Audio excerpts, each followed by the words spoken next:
অযোধ্যায় বাবরি মসজিদ ভাঙার ৩৩ বছর পর এবার ভারতের রাজনৈতিক মানচিত্রে নতুন বাবরি মসজিদের ঠিকানা হতে যাচ্ছে পশ্চিমবঙ্গের মুর্শিদাবাদ। অযোধ্যা থেকে হাজার মাইল দূরে মুর্শিদাবাদে ৩০০ কোটি রুপি ব্যয়ে নির্মিত হতে যাচ্ছে বাবরি মসজিদের অদলে এক বিশাল স্থাপনা। কিন্তু চমকের এখানেই শেষ নয়। একদিকে যখন মসজিদের ঘোষণা, তখনই অন্যদিকে কথিত অবৈধ বাংলাদেশিদের বিরুদ্ধে কঠোরতম অভিযানের ঘোষণা দিলেন উত্তরপ্রদেশের মুখ্যমন্ত্রী যোগী আদিত্যনাথ। ধর্ম ও কাঁটাতারের রাজনীতিতে ঠিক কী ঘটছে প্রতিবেশী ভারতে, চলুন জানা যাক।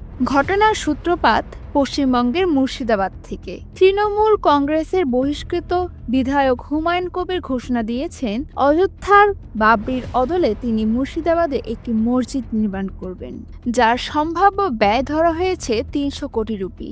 এই ঘোষণায় রীতিমতো উত্তাল পশ্চিমবঙ্গের রাজনীতি। হুমায়ুন কবিরের এই উদ্যোগের পাল্টা জবাব দিতে দেরি করেননি বিজেপিও। তারাও ঘোষণা দিয়েছে মুর্শিদাবাদেই অযোধ্যার ধাঁচে গড়ে তোলা হবে রাম মন্দির। অর্থাৎ ধর্মের ভিত্তিতে পাল্টাপাল্টে অবস্থানে এখন সরগরম রাজ্য রাজনীতি। ঠিক যখন পশ্চিমবঙ্গে মন্দির মসজিদ নিয়ে রাজনীতির পারদ চলছে, তখনই উত্তরপ্রদেশ থেকে বড়সড় বার্তা দিলেন মুখ্যমন্ত্রী যোগী আদিত্যনাথ। নিজের এক্স হ্যান্ডেলে তিনি স্পষ্টভাবে জানিয়েছেন, রাজ্যে অবৈধভাবে বসবাসকারী রোহিঙ্গা ও কথিত বাংলাদেশি অনুপ্রবেশকারীদের বিরুদ্ধে সরকার কঠোর ব্যবস্থা নিতে চলছে। যোগী আদিত্যনাথ সতর্ক করে বলেছেন, রাজ্যের নিরাপত্তা এবং সামাজিক সম্প্রীতি রক্ষাই তার সরকারের সর্বোচ্চ অগ্রাধিকার। তাই এখন থেকে গৃহকর্মী, শ্রমিক বা ব্যবসায়িক কাজে কাউকে নিয়োগ দেওয়ার আগে তাদের পরিচয় সম্পূর্ণ যাচাই করতে হবে। ভুয়া নথি বা ভারতীয় পরিচয়পত্র ব্যবহার করে যারা রাজ্যে ঘাঁটি গেড়েছে তাদের খুঁজে বের করতে পুলিশ ও প্রশাসনের সমন্বয়ে শুরু হয়েছে বড় অভিযান। ইতিমধ্যেই সন্দেহভাজন ১৭টি বড় সংস্থাকে বিদেশি শ্রমিকদের তালিকা করতে বলা হয়েছে।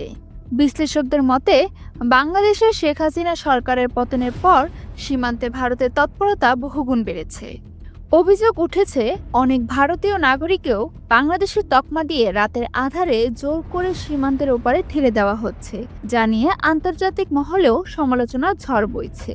পশ্চিমবঙ্গে যখন ধর্মীয় আবেগকে কাজে লাগিয়ে ভোটের মাঠ গরম করার চেষ্টা চলছে, তখন উত্তরপ্রদেশে চলছে কথিত অনুপ্রবেশকারীদের বিরুদ্ধে কঠোর আইনি অভিযান। একদিকে নির্মাণের রাজনীতি, অন্যদিকে বিতরণের হুঙ্কার। এই দুইয়ের মাঝে সাধারণ মানুষের নিরাপত্তা আর প্রতিবেশীর সাথে সম্পর্কের সমীকরণ কোন দিকে মোড় নেয়, সেটাই এখন দেখার বিষয়। এই ধরনের আরও দেশ ও বিদেশের আপডেট পেতে এখনই সাবস্ক্রাইব করুন এবং পাশে থাকা বেল আইকনটি ক্লিক করতে ভুলবেন না। তাসমিয়া বিনতে জামান স্নেহা, ভয়েস অব পলিটিকো।